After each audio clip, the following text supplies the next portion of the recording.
Here are 7 reasons why Dwight Howard's play shouldn't really come as a surprise.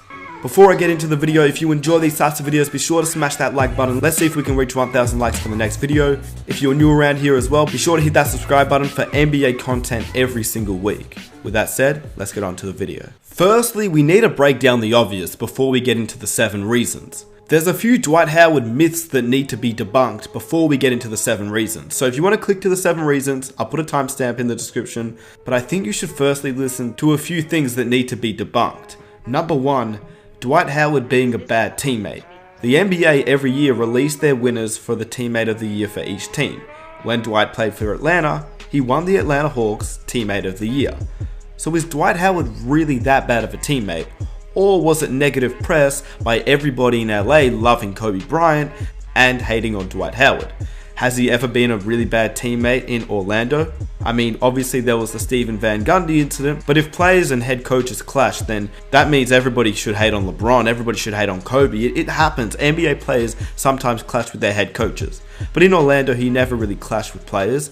Obviously in LA, he managed to clash with Kobe, and in Houston, yeah, towards the end he clashed with James Harden, but so was Chris Paul, and Chris Paul's an amazing teammate as well. So I don't think that Dwight Howard is really that bad of a teammate the way that people assume he was. They all just assume he was a cancer in the locker room, but was he really, or was that just the narrative that people chose to run with? The one thing that I really hated was just hearing people say I was a cancer in the locker room, or I'm not good to have around teammates. That really got me. You know, one year I got teammate of the year, and then the same summer, like, he's a bad teammate. But what is the biggest factor to Dwight Howard's success this season? And the biggest obvious factor is that Dwight Howard was never even that bad. We have to remember that work ethic drives everybody. Dwight may have lost his confidence, Dwight may have lost his work ethic, Dwight may have been a little bit injured, but he was never a bad player. Dwight's play has never really diminished as much as people like to assume. Of course, just like most NBA players, his stats have decreased over time, but he was still one of the top centers in the league, even going back a few seasons ago in the 2017-18 season. That wasn't too long ago. He ended up playing in Atlanta, Charlotte, and Washington. Those 3 teams don't have the biggest viewership. In fact, most casual NBA fans, unless they go for those teams, won't really tune into a Charlotte Hornets game, an Atlanta Hawks game, or a Washington Wizards game. So my point is, many people didn't really watch Dwight Howard. They just saw what was written about him, they saw a lot of people hate on him, but they never really and truly watched his style of play. Yes, of course, he was a different player to Orlando Magic Dwight, but he was never a bad player the way that people like to assume he was. In Washington, he was actually injured. He only played 9 games, but when he did play, he had 13 points, 9 rebounds, and that was coming back from injury in only 25 minutes. The year before in Charlotte, which nobody really watched the Charlotte Hornets, he averaged 16.5 points, 12.5 rebounds, and 1.5 blocks. In Atlanta, he averaged 13.5 points, almost 13 rebounds, 1 block, but he only had 8 field goal attempts per game. Keep in mind, in Charlotte and in Atlanta, he played 80 games and 74 games. The year before in Houston, and his last and final year in Houston, he averaged 13.7 points, 12 rebounds, 1 steal, 1.5 blocks, in only 8 field goal attempts per game, playing 71 games for the season as well. So the myth that Dwight Howard is an injury-prone player is really something that is that of a myth. Dwight Howard, when looking at his entire career, has never really been injured. And the one time he was actually severely injured before last season in Washington was his time in LA, where he still managed to play 76 games for the season. He pushed through all injuries that he had, playing through a torn labrum. And if you know anything about playing through a torn labrum, it can be very dangerous, number 1. Number 2, his back, where he got ligaments pulled out of his back, and Metta World Peace talks about that in an interview. And thirdly, he played through an injury in which you're meant to be out the entire season, but he still played through it. And whilst people think he played horrible in LA, he still averaged 17 points, 12.5 rebounds, 2.5 blocks per game, shooting 57% from the field and with only 10.7 field goal attempts. So firstly, we've debunked the myth that Dwight Howard has been injury prone. Secondly, we should debunk the myth that Dwight Howard has really been a bad player and a poor player in this league. Yes, he was injured last season, but he's never been a bad player. Dwight Howard has never really been a true scorer in this league.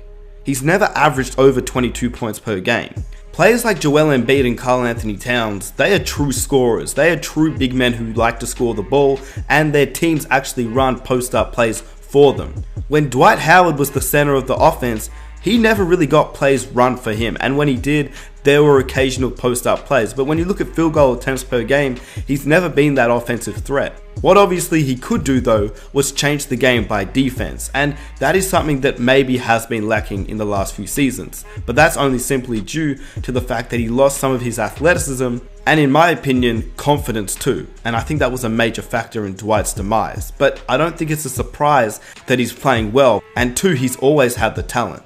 So, at number 7, Dwight Howard's focus is there. He's playing hard on both offense and defense, and you can tell that he's really motivated to achieve big things. Let's be honest, he's on a $2.5 million contract. He doesn't play for money. He doesn't play for anything other than to win. He knows what LeBron James brings. He knows what Anthony Davis brings. He knows his role on his team, which is something that I don't think he's actually had in the last few seasons. He knows what his true role is, and he knows how to play his role well. He doesn't have to handle the offensive workload. He doesn't even have to handle the defensive workload. He just has to go out there and show hustle, show emotion, be a presence on the offensive and defensive side of the court, and just grab rebounds. That's his main focus.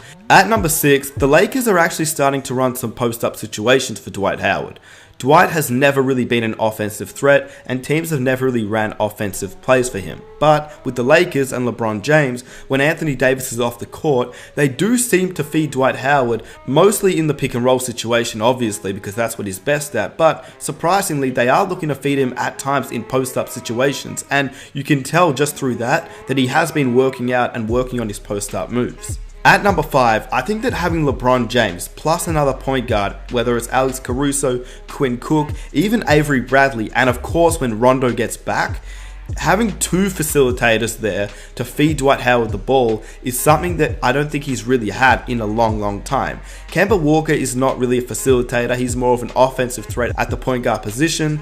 In Houston, he was playing alongside James Harden, who definitely is not. Even though he gets a lot of assists, he's very ISO heavy, and of course he's definitely very ball dominant. And even Dwight Howard said, and I quote, "I haven't had a system where I can be who I am since I was in Orlando. The fact that I played with Kobe Bryant and James Harden and they were ball dominant affected me."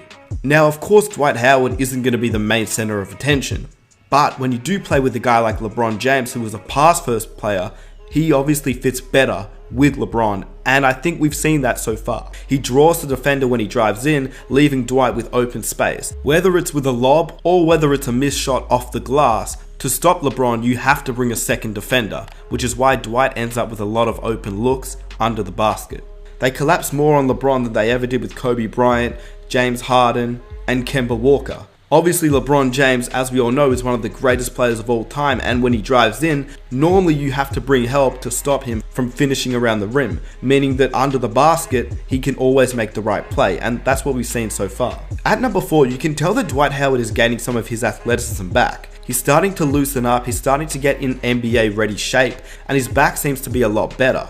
He took a whole year off last season, meaning that he's fresh and ready to go, and you can see now that he seems fresh, he seems more athletic than last season, and you can tell he has a little bit more bounce.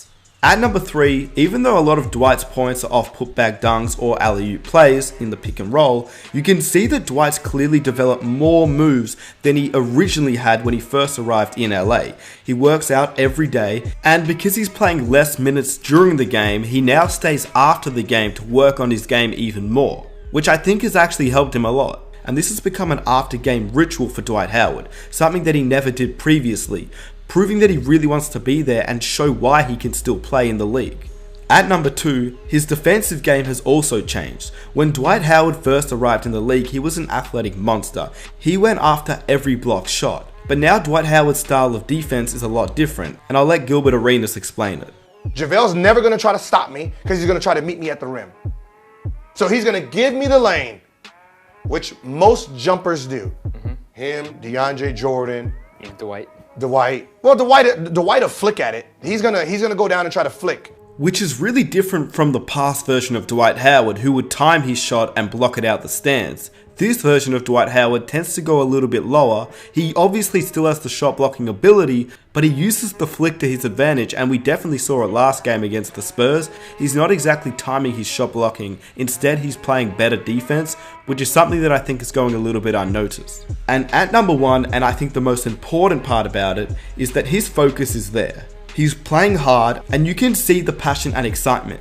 He high-fives all his teammates, he brings the crowd into it, he gets the crowd up and excited, and you can tell that even just this little bit of confidence is doing him wonders. I think the biggest thing that Dwight Howard hasn't had since he originally left the Lakers was the fact that he lost his confidence. He lost the Dwight Howard swagger. He lost what made him a superstar in the league. Yes, now he is 34 years old. He won't be the 27-year-old Dwight Howard that was first in LA. But what he does have now is a little bit more confidence. Just like Kobe said, Dwight Howard is more ready for this time around. And I 100% agree with him. I think we've seen that, and I think Dwight even knows that himself. Having a specific role that he can actually play to is something that he hasn't really had in a very long time. He's starting to get his athleticism back. He's starting to get his confidence back, which is why I don't think that his play overall should be a surprise. With that said, I hope you guys enjoyed the video. If you did, be sure to hit that like button. Let's see if we can reach 1,000 likes for the next video. Subscribe if you're new for more NBA content every single week. Be sure to hit the notification button so you don't miss an upload, and follow me on Instagram.